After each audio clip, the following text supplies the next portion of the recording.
할렐루야. 네, 반갑습니다. 옆에 분하고 인사 나누겠습니다. 네, 반갑습니다. 네.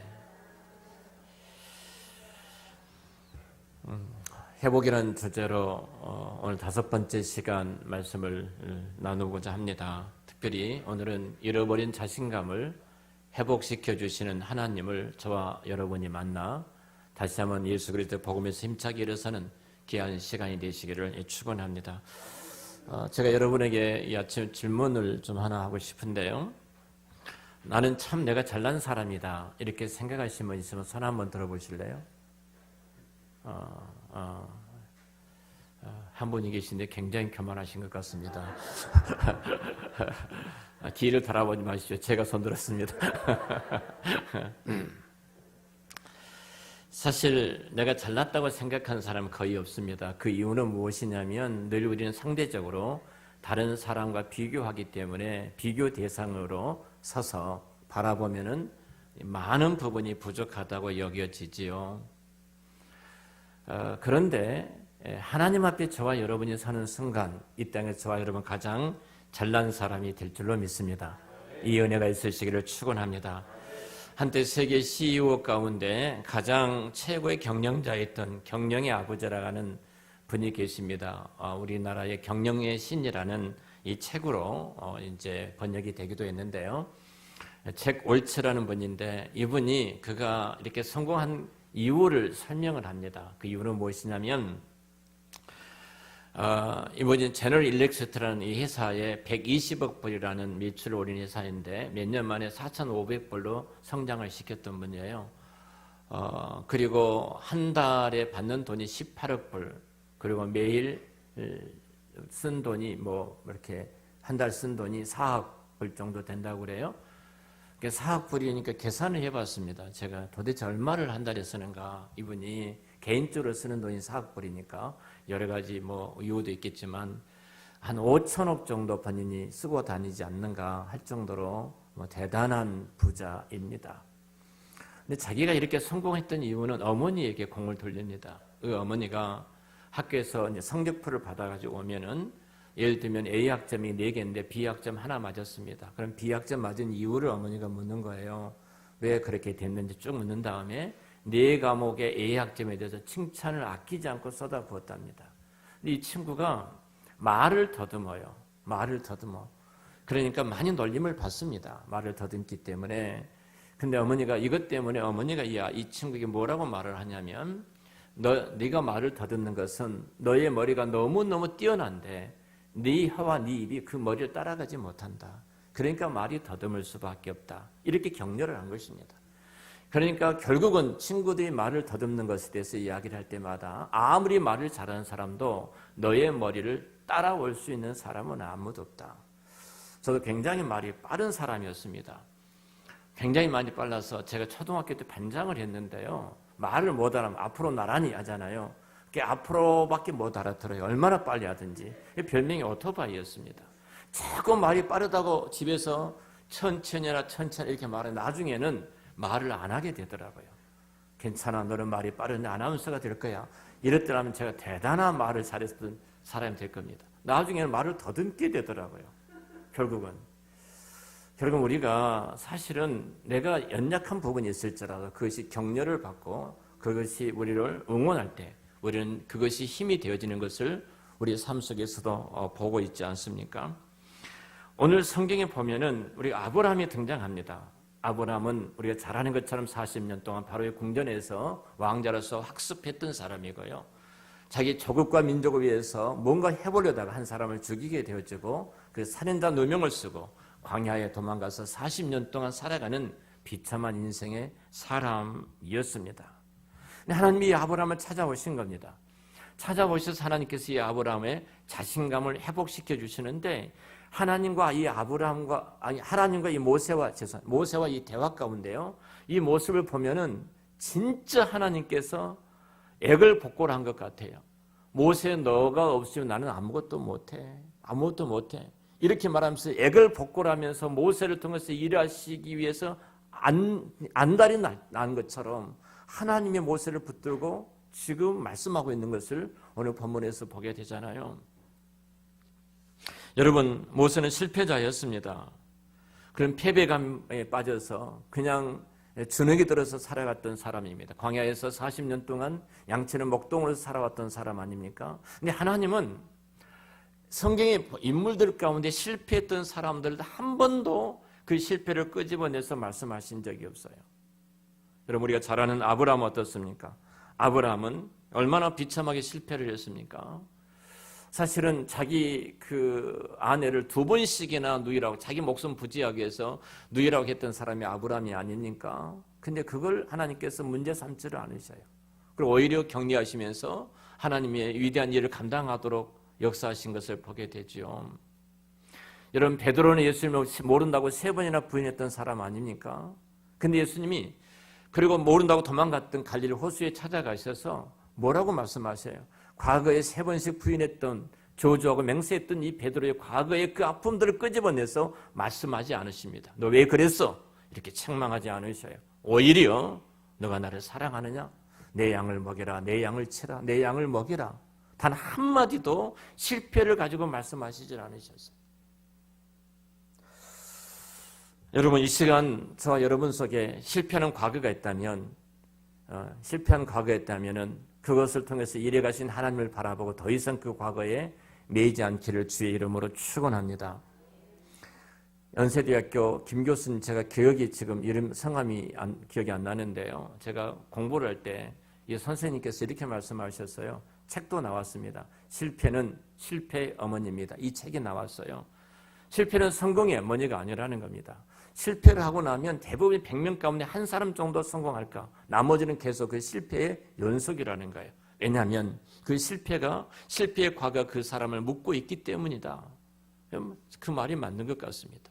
우리가 이 과거, 실패라는 배가 항구에 떠 있는데, 이 실패라는 이 닷을 끊어버리지 않냐면 망망대해로 나갈 수 없는 것처럼, 이 시간 여러분의 과거가 어떤 모습이든지 간에 주께서 다시 여러분을 세우셔서 위대한 하나님의 사역자로, 하나님의 종들로 회복되는 은혜가 있으시기를 축원합니다. 자, 우리가 이렇게 자신감이 회복되고 자존감이 회복되어져서 우리가 실패의 자리를 딛고 성공하기 위해서는 어떻게 해야 될 것인가? 모세를 통해서 몇 가지 말씀을 드리겠습니다. 그것 첫 번째는 내가 가지고 있는 것, 내가 익숙한 것, 이것들을 정말로 최고로 붙드셔서 극대화시키는 하나님을 만나야 됩니다. 하나님을 만나야 돼요. 우리가 자신감이 없는 이유가 무엇입니까? 나는 할 수가 없다. 나는 어쩔 수가 없다. 내 인생은 이것으로 이제 끝날 거야. 혹시 여러분 그렇게 생각하신 분이 안 계십니까? 결국 이것들이 나를 묶어서 한 발자국 나가지 못하도록 만든 우리의 연약한 부분들이 있을지도 모릅니다. 여러분, 오늘 본문에 등장했던 여러분 우리 모세는 어떻습니까? 정말로 실패자거든요. 과거에는 자신감이 있었습니다. 그래서 자기 민족과 족을 위해서 일해보려고 일어섰던 사람이죠. 그런데 지금은 그 위에 40년의 세월이 흘러가고 미디안 광야에 있었던 모세를 찾아갔을 때 하나님이 그런 모른다고 발을 빼죠. 모세를 부르시고, 모세야, 내가 내 이 민족을 이끌어내라 할 때 내가 누구입니까? 이렇게 말합니다. 하나님 나 아시잖아요. 내가 민족을 위해서 일하다가 한 사람 때문에 내가 누명을 쓰고 죽이긴 했습니다만, 사람들이 일어나니까 내가 그 땅에서 도망쳐왔던 도망자가 아닙니까? 내가 어떻게 그들에게 가서 무슨 말을 할 수 있겠습니까? 나를 너무나 잘 아시잖아요. 이렇게 변명을 하죠. 10절부터 13절까지 모세가 몇 번이나 하나님의 말씀에 거절한 줄 아십니까? 5번이나 거절을 합니다. 5번 거절을 해요. 나는 무능합니다. 나는 말이 능하지 못합니다. 나는 아무것도 못합니다. 이렇게 끊임없이 거절해요. 근데 모세가 말을 못하는 자였습니까? 모세가 무능한 자였습니까? 사도행전 7장에 보면 22절에 모세가 이렇게 말합니다. 애굽 사람의 학술을 다 배워 그 말과 행사가 능하더라. 말이 탁월한 언어를 갖고 있었고 그가 하는 모든 일들에 능력이 있는 사람이 모세였습니다. 그런데 그는 지금 과거의 실패, 그 과거의 실패가 그를 묶고 있는 순간 하나님이 그렇게 설득하고 말씀에도 불구하고 그는 일어서지를 못하고 있었습니다. 여러분, 마찬가지입니다. 우리 인생 가운데 여러분 묻고 있는 것이 있을 수 있어요. 내가 배우지 못한 것 때문에 여러분 주님이 일하시지 못한다고 생각을 하십니까? 아니면 내가 어떤 물질과 재능이 없기 때문에 주께서 내가 주의 일을, 내 주의 사명을 감당할 수 없다고 생각을 하십니까? 눈이 작은 사람은 그 눈 때문에 평생 동안 스트레스를 받고 살아가고요. 키가 작은 사람은 키 작은 것 때문에 힘들게 살아가는 것을 주변에서 보게 되어집니다. 이런 부정적인 사고틀에 딱 묶이게 되어지면요, 우리 한 걸음도 앞으로 나아가지를 못하고 주저앉아 버린 그 모습을 보게 됩니다. 근데 하나님은 우리 실패를 보지 않습니다. 사람은요, 이런 실패를 보고 과거를 들춰내면서 길을 죽입니다. 너 그랬잖아. 과거에 그랬잖아. 끊임없이 그 소리로 우리를 주저앉힌 것이 인간이거든요. 근데 하나님은 그러지 않으셔요. 이런 아브라함은 우상 장수 아니었습니까? 우상을 만들어 파는 집의 사람이었습니다. 좀 전에 말씀드렸던 것처럼 당신의 사랑하는 아내를 두 번씩이나 누이라고, 자기 목숨을 부지하기 위해서 누이라고 그렇게 했던 사람이 바로 아브라함이 아닙니까? 얼마나 비참합니까? 뿐만 아니에요. 여러분, 성경에 나오는 사람들을 보십시오. 야곱은 얼마나 문제가 많은 사기꾼이었습니까? 근데 하나님은 이들의 실패를 묻지를 않으셔요.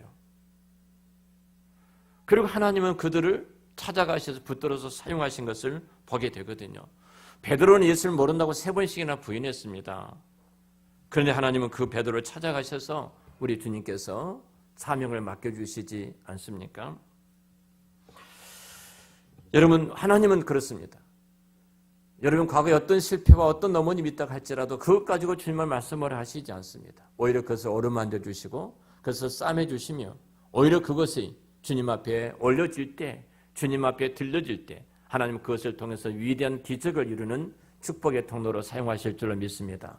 성경이 이렇게 말씀해요. 그래서 약한 자를 들어서 강한 자를 부끄럽게 하시고, 병든 자를 들어서 건강한 자를 부끄럽게 하시며, 없는 자를 들어서 있는 자를 부끄럽게 하시고, 미련한 자를 들어서 지혜로운 자를 부끄럽게 하신 거다. 아무리 세상이 연약하고 부족하고 가난하고 못나고 배우지 못하고 가진 것이 없을지라도 그것이 주님 앞에 들려질 때 주님은 그것을 위대한 도구로 사용하실 줄로 믿습니다. 하나님 그렇게 일해 가셔요. 하다 발을 빼니까 하나님은 뭐라고 말씀하셔요? 모세에게. 자, 내 손에 든 것이 무엇이냐 그러잖아요. 내 손에 든 것이 무엇이냐 그렇게 물으셔요. 지팡이입니다. 40년 동안 이 지팡이를 가지고 자기 자신을 보호하기도 했고 이 지팡이를 양을 치는데 도구로 사용했던 죽어 마른 막대기입니다. 그런데 하나님께서 그 지팡이를 붙드는 순간 홍해를 가는 기적의 도구가 됐고요. 하나님이 그 지팡이를 붙드는 순간 여러분 반석의 샘을 솟는 도구가 된 줄로 믿습니다. 제가 목사님들과 사역을 같이 하는데요. 이번에도 같이 사역을 나누는데 패배의식이 대부분 사로잡혔어요. 개척을 해서 5년이 되고 10년이 되고 15년이 됐는데 교회는 10명 미만이고 너무 지쳐있고 번아웃돼서 아무것도 할 수 없다는 이런 생각들이 팽배해 있어요. 제가 이런 생각을 고치는 것은 하나였습니다. 바로 우리를 지으신 하나님이 누구신가, 창조자 하나님이 누구신가를 바라보자. 그리고 피로 값주고 사신 주님이 교회를 이끌어 가신 분이 여러분이 아니라 주님이시다. 그리고 그 주님께서 여러분을 말씀의 대언자로 세워주셨다. 계속 주님이 여러분을 세우셨고 주님이 함께 하시고 주님의 목회고 우리는 순종할 뿐이다. 한번 순종해보자. 바보같지만 하나님께서 말씀하신 그 말씀 앞에 무조건 이제는 아멘하고 순종해보자. 하나님의 지령이 떨어지지 아니하면 밤을 새워서라도 촬영하면서라도 며칠간 우리가 함께 기도하면서 하나님의 지령을 받고 한번 움직여보자. 그때 성령이 놀라우게 우리 가운데 역사를 이루실 것이다. 이 말씀을 나누었어요. 어느 목사님이 이렇게 말씀하시더라고요. 전도를 했습니다. 우리가 전도 교회마다 전도 붐이 일어났는데요. 세 가족이 3분이나 나왔어요. 너무 감사하죠. 이분들을 가지고 성경 공부를 시작을 했습니다. 성경 공부를 시작했는데 이 두 사람이 싸움이 붙은 거예요. 공부를 하는 중에. 뭐 이런 일이 다 있습니까? 교회 안에서. 두 사람 다 교회 안 나와버린 거예요. 얼마나 목사님 마음이 아픕니까? 어떻게 전도가 됐는데. 근데 지난주에 한 분이 교회를 나오셨어요. 나오신 진짜 아름답게 하고 교회를 나오신 거예요. 그 목사님이 너무 기뻤어요. 예배를 인도하는데. 뭐 몇 명 안 되니까 다 보이잖아요. 근데 갑자기 예배를 드리다가 잠깐 있다가 뛰쳐나가시더라는 겁니다. 이렇게 말씀을 전하고 예배를 인도하는데 막 가슴이 무너지는 거예요. 또 무슨 일인가? 누구 때문에 시험에 들었는가? 누가 무슨 말을 했는가? 별별 생각이 다 들어지는 거예요. 예배가 다 끝났습니다. 끝나고 사모님이 연락해 보니까 이분이 뭐라고 말을 하냐면 앉아 있는데 갑자기 큰 소리가 들리더라는 겁니다. 뭐예요? 뭔 소리 들었겠어요? 야, 가스불 그거 안 끄고 왔잖아. 이 소리가 너무너무 크게 들리더라는 거예요. 계속. 그러니까 예배 드리다가 너무 불안해가지고 뛰쳐나와서 가스불 창고로 집에 갔더니 꺼져 있더라는 겁니다. 여러분, 정말로 하나님이 누구신가? 여러분, 사단은요, 하나님 앞에 예배를 수종드는 자로 세워진 그 천사입니다. 그러니까 이 예배에 대한 전략가고요, 예배에 대해서 전문가가 이 사단입니다. 여러분 한 분 한 분이 저를 비롯해서 이 예배에 대해서 온전하게 하나님 앞에 드리지 못하도록 여러분이 연약한 부분이 무엇인가를 알고 그걸 방해를 하는 겁니다. 내 연약함을 알아요, 사단은. 그 연약함을 우리가 하나님 앞에 올려드리지 못하면, 그 연약함이 하나님의 손에 붙잡히지 아니하면 그것은 우리를 죽이는 무기가 되어지는 거예요. 사단은 그 전략을 압니다. 우리가 일주일 동안 살아왔던 삶들입니다. 예배를 통해서 하나님 주신 선물이 뭐예요? 짐입니까, 예배가? 가장 큰 선물이 뭐예요? 안식입니다. 안식이에요. 이 안식이 뭐예요? 한 주 동안 살아왔던 내 힘으로 안 되어졌던 수많은 꼬여졌던 문제들이 있습니다. 풀지 못했던 문제들이 있습니다. 힘든 사건과 인간관계의 문제들이 있습니다. 그 모든 것을 다 내려놓고 주인 되신 하나님 앞에 나와서 예배를 드리는 순간 하나님의 그 짐을 대신 지시고 풀어주실 줄을 믿습니다. 이게 안식이에요.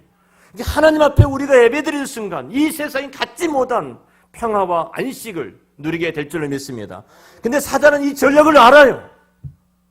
이게 별별 방법을 다 동원해서 우리를 공격하고 있는 거예요. 여러분의 그 연약함을 붙잡고 계시지 마시고 그것을 하나님 앞에 올려드리시기를 축원합니다. 버리떡 5개와 물고기 2마리를 하나님 앞에 올려드렸을 때 그것이 놀라운 기적의 도구가 되어서 5,000명을 먹고 12강주라 넘는 기적이 일어나지 않았습니까? 그래요. 여러분, 흙과 물과 불이 하나님 앞에 하나님의 손에 붙잡혀 되는 순간 여러분 그것이 사파이어가 됩니다. 모래가 하찮은 모래지만 그것이 하나님의 손에 들려진 순간 그것이 오팔이 될 것입니다. 하찮은 온 땅에 널려있는 그 흙이 하나님 앞에 붙잡힌 하나님의 손에 들려진 순간 그것이 여러분 정말로 다이아몬드가 될 줄로 믿습니다. 내가 흙 같고 연약한 존재일지라도 하나님의 손에 들려진 순간 하나님의 위대한 기적의 도구로 쓰실 줄로 믿습니다. 하나님은 그래요. 우리가 잘 아는 송명희 시인을 여러분 잘 아실 것입니다. 송명희 시인이 여러분 태어날 때 그 의사 실수로 인해서 평생 불구자의 몸으로 살아가고 있지 않았습니까? 여러분 이 정말로 말 한마디 하기 위해서는요 온 몸에 다 힘을 다해야지 한마디 한마디 뱉을 수밖에 없는 사람이 이 송명희 시인이에요. 근데 그가 하나님 앞에 들려주고 여호와 손에 붙잡힌 바 되는 순간 그를 통해서 얼마나 많은 영혼들이 회복되어지고 얼마나 많은 사람들이 주께로 돌아오며 하나님께서 그 인생을 통해서 얼마나 귀하게 영광을 받으신 줄로 모릅니다. 하나님이 붙들면 되어집니다. 자, 그런 우리들에게 있어서 이제는 우리가 우리 자신의 모습을 보면서 철저하게 내 능력이 아니라 하나님의 능력을 우리가 의지를 해야 됩니다. 우리는 머리가 부족하고 물질이 없어서 환경과 상황이 이러기 때문에 나이가 들어서 돈이 없어서 등등해서 우리는 여러 가지로 많이 변명을 합니다. 근데 10절에 이렇게 말하죠. 모세가 여호와께 아뢰되 오 주여 나는 본래 말을 잘하지 못하는 자니이다. 나는 말을 잘하지 못합니다. 말에 능하지 못합니다. 입이 뻣뻣하고 혀가 둔합니다. 이렇게 말을 하죠. 분명히 아까 사도행전 7장에 보면 모세는 탁월한 언명가였고 능력을 행하는 자였다고 성경은 말씀을 하고 있습니다. 이건 겸손이 아닙니다. 겸손은 하나님 앞에 올려드린 것이 겸손이고 올려드린 것 앞에 하나님 말씀할 때 순종하는 것이 겸손이에요. 하나님은 그 하나님 앞에 순종하는 것이 겸손이에요. 하나님은 그런 자들 통해서 위대하게 역사를 이루실 줄로 믿습니다. 내가 많은 것이 가져야만 그것이 주님의 영광을 올려드린다고 생각을 하신가요? 안디옥 교회는 신명 전후였습니다. 신명 전후의 성도들이 바나바와 바울을 선교사로 파송했던 초기 기독교의 역사를 한번 바라보십시오. 그 안디옥 교회에 비교하면 우리 한사람 교회는 대단한 교회입니다. 대단한 교회예요. 초기 기독교의 120명의 성도들이 여러분 정말로 세상을 사람케 하는 복음의 능력을 나타내는 하나님의 사람들이 되어지지를 않았습니까? 하나님 앞에 들려지는 순간 그것이 위대한 기적의 통로가 될 줄로 믿습니다. 우리는 누구입니까? 참 이런 모세에게 이렇게 말씀하시죠. 11절에 여호와께서 그에게 이르시되 누가 사람을 입을 지었느냐? 누가 사람이 입을 지었느냐? 누가 말 못하는 자나 못 듣는 자나 눈 밝은 자나 맹인이 되게 하였느냐? 여호와가 아니더냐? 말씀하시죠. 여러분 상품은 선택할 수 있습니다. 고를 수가 있는 거죠. 여러분들이 과일 가서 많이 쌓아놨던 과일 가운데 뭐 10개 10,000원입니다 하면은 10개를 고르기 위해서 이 과일 저 과일을 고르잖아요. 상품은 선택할 수가 있는 겁니다. 작품은 선택할 수가 없는 겁니다. 로댕의 작품을 선택할 수가 있겠습니까? 선택할 수가 없습니다. 그 작품 하나가 최고의 가치를 가지고 있습니다. 성경이 이렇게 말합니다. 에베소서 2장 10절에 우리를 향해 하나님 말씀하시기를 우리는 그의 만드시는 바라 하나님의 걸작품이라는 겁니다. 하나님께서 우리를 만드셨어요. 이 만드신 하나님의 한 분 한 분 이 작품은요 천하를 주고도 바꿀 수 없는 가장 존귀한 하나님의 작품인 줄로 믿습니다. 세상 사람들이 볼 때는 내가 부족하고 연약하고 내가 가진 것이 없다 할지 모르지만 하나님 앞에는 작품이에요. 비교 대상이 아니라 이 말입니다. 옆에 분 한번 봐주실래요? 여러분 이분들은 비교 대상이 아닙니다. 천하를 주고도 바꿀 수 없는 한 분 한 분이 이 자리에 계신 줄로 믿습니다. 작품이에요. 오른손에 불능자였던 에웃을 들어서 하나님 이스라엘을 구원하셨고요. 당시에는 물건처럼 취급당했던 여인 두보라를 통해서 이스라엘을 구원하셨어요. 가장 비급자였던 기도를 통해서 하나님이 그 이스라엘을 구원하시지를 않았습니까? 여러분 하나님은 그렇게 일하셔요. 자 12절에 그래서 이렇게 말을 하죠. 이제 가라. 내가 내 입과 함께 있어서 할 말을 이제는 가르치겠다. 그래 내 입을 내가 함께 하겠다. 그래 내가 할 말을 다 가르쳐 줄 테니까 가라. 이렇게 말을 하죠. 내가 그걸 지지 않았느냐. 짓지 않았느냐. 내가 하겠다 이 말이거든요. 여러분 이스라엘 백성을 누가 이끌어 가십니까? 하나님이 이끌어 가시잖아요. 구름기둥과 불기둥을 통해서 누가 자기 백성을 보호하십니까? 하나님이 보호하시지 않습니까? 하나님께서 매일 아침마다 만나를 내려서 자기 백성을 먹이시지 않습니까? 모세가 하는 것이 아닙니다. 모세는 하나예요. 도구에 불과합니다. 아멘하고 순종할 때 하나님이 그 모세, 도구된 모세를 통해서 사용하시겠다는 거예요. 그런데 이렇게 끝까지 거절하는 그를 하나님께서 얼마나 정말 예걸복걸하면서 설득하고 말씀하십니까? 바로 저와 여러분들이 그 하나님의 설득과 하나님의 역사를 통해서 하나님 앞에 쓰임받기 위해서 이 자리에 있는 줄로 믿습니다. 이 자리에 우리가 있어요. 우리나라의 최초의 여성 사업가 백선영 집사님을 잠깐 소개하겠습니다. 자, 이분은 가난한 집에서 태어나고 14살에 결혼을 하게 됩니다. 이 집이 시집간 집도 굉장히 가난했습니다. 그 어린 14살에 결혼했는데 16살에 남편이 죽게 되고 이제 과부가 되어집니다. 아이도 갖지 못한 과부가 되어졌어요. 근데 그를 유일하게 희망을 주었던 것은 전도를 하는 선교사님을 통해서 전도를 받고 그 교회를 가게 됩니다. 그리고 교회를 통해서 그가 이유로 받고 힘을 얻습니다. 신앙을 갖게 되고 인격적으로 예수님을 만났습니다. 그가 화초를 갖고 와서 이제 시장에 갖다 팔면서 장사를 하기 시작합니다. 우리나라 최초의 여성 사업가인데요. 그래서 잘 돈을 모으기 시작합니다. 모아서 선산이 없어서 가난하니까 200냥을 주고 아버지와 남편의 선산을 위해서 이렇게 이제 땅을 샀습니다. 어느 사람은 소개를 받고 대동강변에 선산을 샀어요. 사놓고 이제 가봤습니다.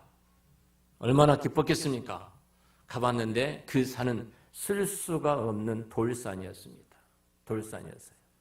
그 돌산을 바라볼 때 얼마나 허탈감이 있겠습니까? 산산을, 가족을 위해서 산산을 구입했는데 너무너무 기가 막히죠. 근데 기도하는데 하나님이 은혜를 주신 거예요. 그 은혜가 뭐냐면 다른 사람이 사기를 당하고 다른 사람이 망하지 않고 내가 사기를 당하고 내가 망한 것에 대해서 감사를 한 겁니다.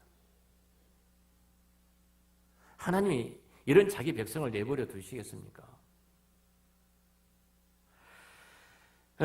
하나님 감사합니다. 다른 사람이 이 땅을 샀더라면 그가 망했을 텐데 이 아픔과 손실을 다른 사람에게 돌리지 않고 제게 돌려주셔서 너무너무 감사합니다.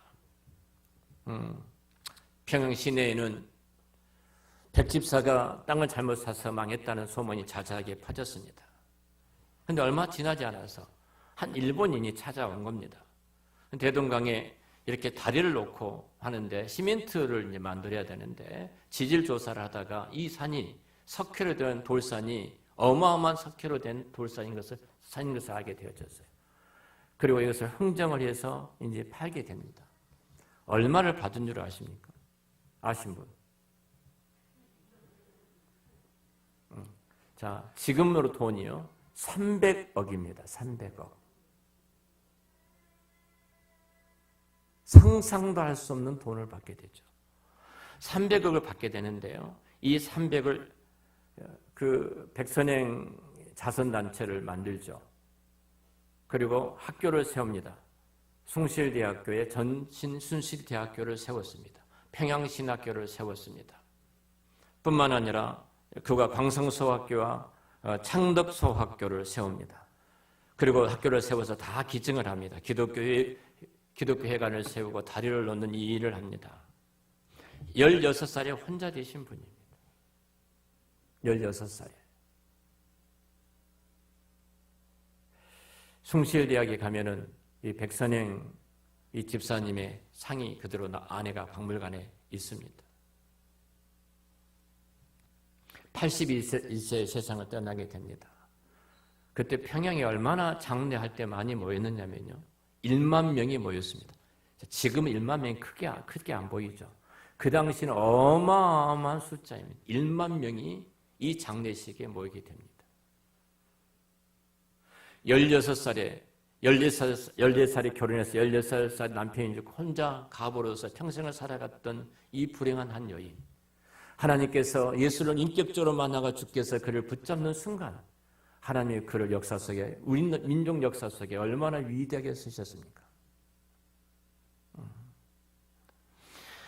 하나님은 우리를 지으신 하나님이십니다. 오늘 11절에 내가 너희를 짓지 않았느냐?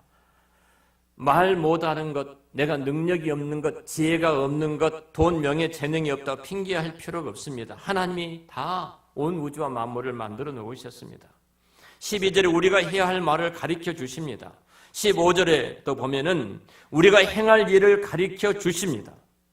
16절에 보면 대단한 일이 일어나는데요. 어떤 일이 나냐면 그가 너를 대신하여 백성에게 말할 것인데 지금 형 아론이죠. 형 아론이 너를 대신해서 말을 할 것이다. 그는 내 입을 대신할 것이다. 너는 그에게 뭐처럼 내리라? 하나님같이 내리라. 감히 동생이 그 형이 동생을 바라볼 때 그 권위를 어떻게 세워주시 하나님이? 하나님같이 되리라. 할렐루야. 하나님에게 붙잡히마 되어지면 하나님 그를 하나님같이 그 권위를 주셔서 하나님 위대한 일을 이루어 가실 줄로 믿습니다. 하나님은 이처럼 부족한 사람들에게 부족한 부분들을 보완해 주실 뿐만 아니라 동력자들을 우리 곁에 세워주십니다. 동력자를 세워주셔요. 제가 시임 사역을 하고 있지 않습니까? 어떻든 자이든 타이든 하나님께 제게 맡겨주셨던 사명을 알고 목사님들을 세워나가고 있습니다. 너무나 감사한 것은 한 기마다 두세 명의 뺀질이 있습니다. 뺀질이. 진짜 속상하게 합니다. 내가 집어치우고 싶습니다. 어떤 분 앞에 제가 지난 일기 때는 이런 말을 했어요. 야, 우리 그만두자. 참 하나님 앞에 부끄럽다. 이 정도까지 제가 말할 정도로 뺀질이가 있습니다. 근데 하나님이 기수마다 두세 사람을 세워가셔요. 이 두세 사람은 두 개의 세 교회입니다. 두 개의 세 교회예요. 얼마나 감사한지 몰라요. 이번에도요. 딱 안 오기로 마음먹은 사람은 이제 변명거리를 잡는 겁니다. 어떻게 하면 가지 않을까? 변명거리를 잡아요. 그래서 변명거리를 잡아서 오지 않을 이유를 이제 만들어 가는 것이죠. 아니나 다를까 딱 제가 감을 잡았죠. 이런 분들이 늘 불안하다. 그 딱 그 예상이 되더라고요. 얼마나 영적으로 싸움이 된 줄 아십니까? 단전한 싸움. 어제도 우리 참 감사한 것은 우리 황정현 자매의 세례를 베풀었습니다. 제가 잠을 못 잤습니다. 금요일 저녁에 잠을 자는데 하나님 재우시질 않는 거예요. 너무너무 힘든 거예요. 잠만 자려고 눈만 감으면 얼마나 꿈이 진짜 죄송합니다. 꿈 이야기를 해서 힘든지 눈을 답답해서 눈을 번쩍번쩍 떴습니다. 아니나 다를까 갈 때부터 얼마나 치열한 싸움이 있는지 몰라요. 도착하자마자 난리가 또 나지 않았습니까? 우리가 영적인 한 생명의 주께로 돌아가고 세례를 받는 것은 그냥 되어진 것이 아니거든요. 성령께 제 마음속에 주신 특별한 은혜가 있어요. 이미 저는 기도했으니까 저를 통해 혼자라 들어가겠습니다. 안 된다는 거죠. 혼자 들어가면은 상황이 들어갈 수 없게 된 상황이 돼가지고요. 이런저런 일이 있었는데 그리고 감사하게도 들어가서 세례하는데 우리 김유리 권사님이 도와주셔서 세례식을 베풀었습니다. 치열한 영적인 싸움이 있어요. 우리가 깨어있지 아니하면 우리가 어떻게 사단의 전략 앞에 무너질지 모릅니다. 근데 우리가 아무리 연약한 것일지라도 그거 보지 말고 전능하신 하나님 앞에 그것을 올려드릴 때, 그 주님의 손에 들려질 때 하나님은 그것을 도울 수 있는 모든 능력과 그리고 보호할 수 있는, 보완할 수 있는 모든 자료와 선물들을 허락해 주실 줄로 믿습니다. 하나님이 동역자를 주셨어요. 나 혼자 일을 하면 용기가 안 납니다. 그럼 주님께서 말씀하실 때 아멘하고 순종하면요. 순종하면 그때 하나님이 그를 통해서 일해 가시는 그 능력을 우리가 만나게 되어집니다. 말씀을 정리하겠습니다. 자, 하나님께서 모세를 위해서 하나님께서 아론을 세웠습니다. 모세는 80살 먹었습니다. 최소한도 아론은 2살 더 먹었다고 해도 83, 84 정도 먹었지 않았는가? 미리암이 6살. 그 위에라면 더 먹, 80이 훨씬 넘은 나이입니다. 자, 이 두 사람이 이스라엘 민족을 이끌고 간다고 생각해 보십시오. 노인의 행렬입니다. 노인의 행렬이에요. 80세가 넘은 우리 교회 성도 어르신들 나이가 먹었으니까 이렇게 살다 죽지. 그러지 마십시오. 모세는 80살에 일어섰고요. 그 형이 80살이 훨씬 넘었습니다. 노인들의 행렬 같지 않습니까? 무슨 도움이 되겠는가? 하나님의 일에, 우리 가정에, 나이 드신 우리 어머니가, 나이 드신 우리 아버지가 짐이지 무슨 도움이 되겠는가? 만약 여러분 가운데 그런 생각을 하는 순간 여러분 큰 죄를 하나님 앞에 짓고 있는 겁니다. 우리 교회도 마찬가지입니다. 나이 드신 부분들은 우리 교회가 섬겨야 되는데 짐이라고 생각하는 순간 이 교회는 하나님의 영광이 없습니다. 하나님의 영광이 없어요. 80세가 넘은 이들이 노인의 행렬이에요. 이스라엘 민족을 이끌고 가시는 그 역사를 한번 바라보십시오. 하나님이 붙잡으실 때 그 나이와 상관없이 뛰어넘어서 하나님이 위대한 일을 이루어 가시지 않습니까? 교회 안에 종종 나이가 먹은 사람들 뒤로 물러나라 이런 말을 합니다. 사단의 소리인 줄 알고 절대로 물러나지 마십시오. 그 소리 들을 때 더 기도하시고 그 소리 있을 때 더 두 손을 들고 하나님의 능력과 권능을 받아서 주의 사명을 감당하시기를 축원합니다. 하나님이 그렇게 일하셔요. 오늘 14절에 보면 하나님께서 너의 부족한 부분을 보완해 주겠다. 말 잘하도록 하겠다. 그래도 변명하니까 내가 내 백성 앞에서 입이 된 자를 세워서 그가 말을 하게 할 것이다. 뿐만 아니다. 이것은 강제가 아니야. 그가 너 앞에 나오게 될 것이다. 스스로 나온다는 거예요. 여러분 16절에 스스로 모세 앞에 아론이 오지 않습니까? 그리고 기쁘게 하지 않습니까? 기쁘게 그 일을 하지 않습니까? 14절이죠. 여러분 하나님 이렇게 일을 이루어 가셔요. 절대 우리는 그 사람이 가난하다고 무시해도 안 되고 그 사람이 배우지 못했다고 무시해도 안 되고 그 사람이 세상적으로 능력이 없다고 함부로 생각하고 말을 해서도 안 됩니다. 중요한 것은 우리 모두가 연약하고 부족하지만 그것이 하나님 앞에 올려드려질 때 그것이 주의 손에 붙잡힌 바 될 때 그것이 주님의 손이 함께 할 때 보리떡 5개와 물고기 2마리로 5,000명을 먹이고 12강조를 남기셨던 하나님의 기적이 여러분 생에 함께 하실 줄로 믿습니다. 하나님이 붙드셔요. 보완해 주십니다. 헬런 켈러, 여러분 그가 얼마나 불쌍한 영혼이었습니까? 그가 얼마나 가난한 영혼이었습니까? 보지 못합니다. 듣지도 못합니다. 말하지도 못합니다. 짐승처럼 비참하게 살아갈 수밖에 없는 그 여인 아니었습니까? 근데 하나님은 그 여인을 찾아가셨습니다. 그리고 그 여인 곁에 한 사람을 붙이십니다. 그리고 셀리반 선생을 붙이실 때 그는 역사 속에 가장 위대한 하나님의 도구로 우리 앞에 서 있지 않습니까? 하나님은 그렇게 일해 가십니다. 오늘도 여러분의 생애가 하나님 앞에 올려드려질 때, 정말로 올려드려질 때 여러분의 생명을, 여러분의 건강을, 여러분의 소유한 것을 아무리 비천하고 작은 것일지라도 그것이 주님의 손에 들려질 때에 주님께서는 그것을 통해서 위대한 기적을 이루실 줄로 믿습니다. 그 기적의 주인공이 되시기를 축원합니다. 그 순간 제가 굉장히 하나님을 기대를 많이 합니다. 새벽에 나와서 올려드리고 나서 하나님께서 어떻게 이 일을 통해서 일해 가시는가 기대하는데요. 정말 막 흥분이 되고요. 감동이 되고 하나님이 때로는 여러 가지 환경과 사건을 만들어서 일해 가시는데요. 초자연적으로 일해 가신 그 은혜를 보게 되어지거든요. 이번에 우리 CM 수련회에서 참 많은 은혜를 개인적으로 굉장히 힘든 시간이었습니다. 새벽 1시, 2시까지 토론하고 말씀을 나누고 기도하는 시간을 갖는데 얼마나 제가 지치겠습니까? 근데 하나님께서 얼마나 많은 일을 해주신지 몰라요. 이 사람을 만나게 하시고 저 사람을 만나게 하시고 전도하게 하시고 두 사람에게 나가서 전도를 했습니다. 얼마나 하나님께 주셨던 선물이 큰지를 몰라요. 하나님은 그렇게 일해 가십니다. 여러분이 여러분의 생애를 주님 앞에 올려드리시기를 축원합니다. 그것을 주께서 붙잡으시고 여러분의 생애를 이끌어 가시는 위대한 기적의 현장에 여러분들이 주인공으로 서시기를 우리 주의 이름으로 축원합니다. 예, 기도하겠습니다.